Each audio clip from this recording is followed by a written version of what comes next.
Alright guys, this one really is a different car on the channel. Now you might be thinking, why are you driving a new Audi?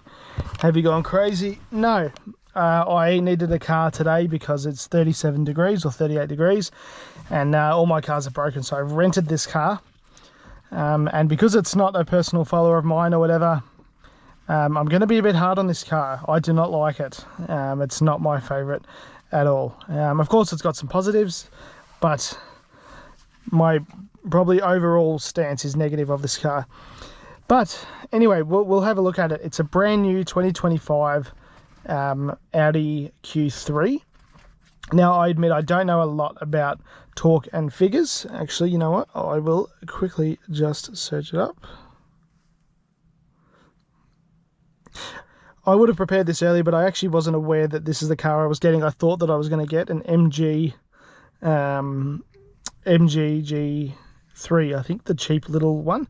Okay, so this guy MSRP is for $54,000, around 110 kilowatts, 1.4 litre 4-cylinder. Anyway, straight away, I will acknowledge some good things though. It's not all negative, but it has push button start, but there is a key as well. I've just thrown it down here, but there's a push button start, and you guys can see there, this car only has 3,880 kilometers on it. So what are the good things about it? Well, actually, while it's still running, I'll put on my electric handbrake, which I don't like, and we'll just have a quick look around the outside of the car just before it rains. Now, I think it actually is quite a good looking car. There is no denying that. I really don't mind the way that it looks at all. That headlight's flickering on camera, that's not doing that in person. It's a good looking car. Like I said, it is a brand spanking new, there it is, Audi Q3.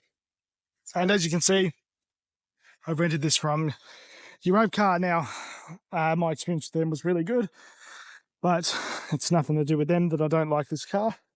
But yeah, overall, yeah, it's just it's a car. Now, one thing that I do really like is the wireless charger. Now, I have been using that a lot. I just chuck my phone down there, and I really like this display. I've just been using Apple CarPlay most of the time. I haven't even touched the normal stuff. So we're going to Geelong, we're in Werribee. I really like these physical dials. They're really good, and that's about it. But we'll pull our digital handbrake off, which I do not like. I also like it is very fuel efficient. I've used nothing driving this. It's really good on fuel. So you might be thinking, what don't you like? Actually, one's I can really only show you now. One is that when you're going to listen to music or whatever, and you want to turn down the volume, it's all the way over here, and you have to like move your arm around the shifter. It's really hard to explain. And I've also just noticed that you might not be able to see the display correctly because of my frame rate. So let me just play with that for a second. Oh well guys, I've stuffed around with the GoPro for a few minutes. I've been trying to get that right. And I can't, so I really do apologize for that. Yeah, sorry about that, but it doesn't look like that in person. I've actually have no problem with the cluster itself. It's really not that bad. Anyway though, the other thing that I don't like about this car, actually I'll just go flat out. I mean, it's not really quick, the gears hang on a little bit, but it's fine, honestly, for a daily drive, for what this car is, that it's really more than acceptable. What I don't like about it is the adaptive cruise control, and we're about to jump on the highway, so I'll be able to show you what I mean. But it's, hopefully I can recreate it in the video, but it's very painful. I start to, I'm driving along, doing my own thing, and it starts to follow the car in front, but it's at a crazy long range, and I know that you can adjust it, but it seems to reset every time I start the car, and it's extremely sensitive to any change in speed, and I end up never doing even close to the speed limit, and it's really frustrating. And then sometimes it seems to, if we're going around a corner, like a bend in the highway, it seems to catch that car and do whatever that car's doing, and that's really frustrating, because I'm driving along at 100 or whatever, and there's a car in the left lane that's doing 80, and then suddenly the car's slamming on its brakes because it thinks there's going to be an accident. It's really frustrating. Sorry, I missed the corner there before. Now look, overall, I have on the channel, I've probably been a little bit, maybe even too negative towards new Euros, but I've got to be honest, I kind of stand by what I'm saying. Probably being harsh on this car, but for the money, the $55,000, that Kia that I had, I like that a lot more than this. Again, it drives nice, it's comfortable, but I don't know, am I being too hard on it, guys? I really don't know. I don't review new cars, but for the price of this, which is like 55 at the base,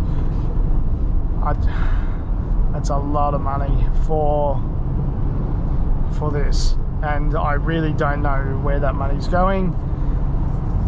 It's just so nothing. I mean, as a rental it's fine, but would I want to buy this? No, it drives no better than a VT Commodore. It's just, in fact, it's probably worse. Again, I'm not really into reviewing new cars and stuff like that, and you can probably tell, but I don't know, guys, if this is what most of them are like, yeah, I'm not the biggest fan. Again, it does the job, but you know, it's not even got the benefit of being reliable, like a lot of the Toyotas and that kind of stuff do. I mean, obviously nothing's gone wrong. This car's only got 3,800 Ks on it, so nothing's going to go wrong with it, but for how long? And it's nice, but it just, I don't know, it's just not for me, guys. It's actually surprised me how much I dislike it, and I try to be open-minded and try new things, and there might be other Euro cars that I do like, or maybe this one in particular from Audi. You know, I didn't know that I was getting this car, so I've done virtually no research on it, whether people like it or not, but this is just my raw opinion on this car. It's yeah, she's not for me, I don't think.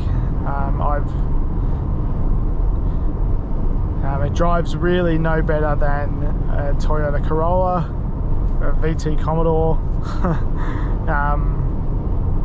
Like, you can probably even see, I don't know if you can see, it's quite, you know, the ride is more firm than you'd probably expect.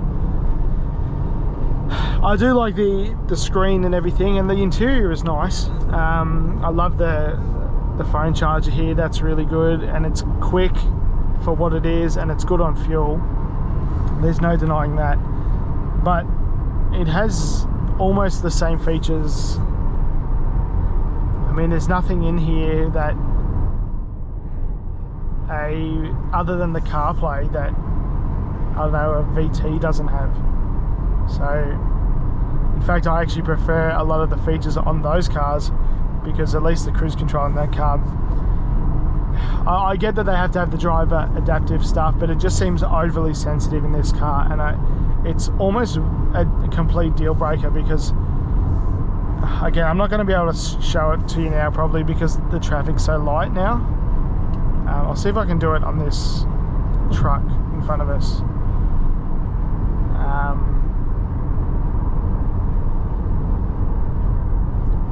Actually, yeah, perfect. So you can see it's going down,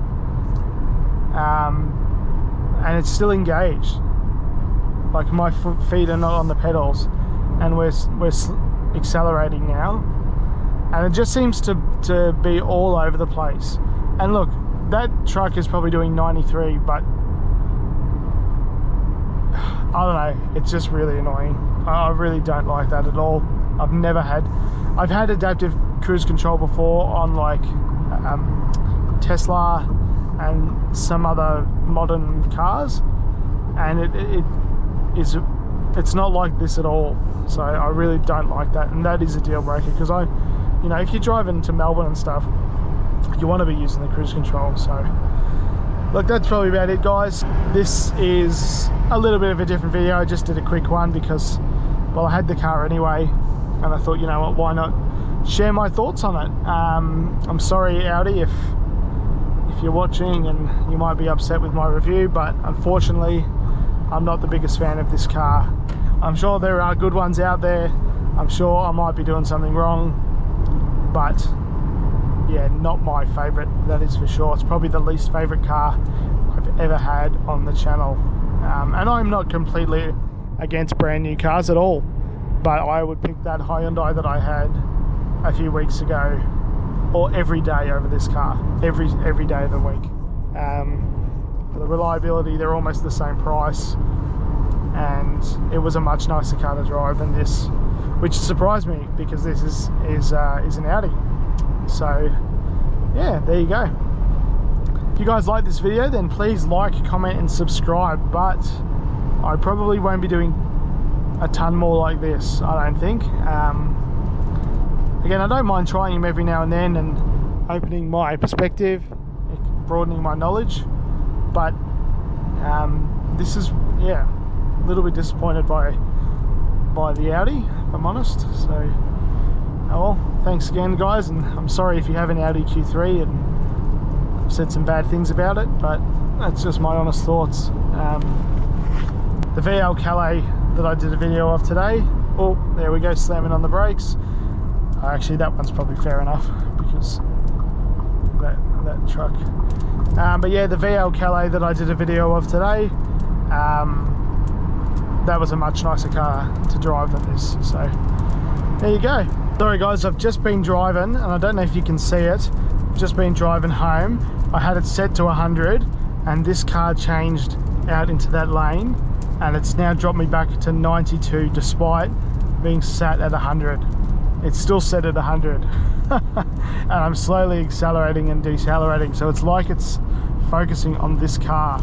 It's really frustrating, because now I'm going, you know, 93, and then to go back up to 100 I have to accelerate myself, and then it'll stay there. It's just really bizarre.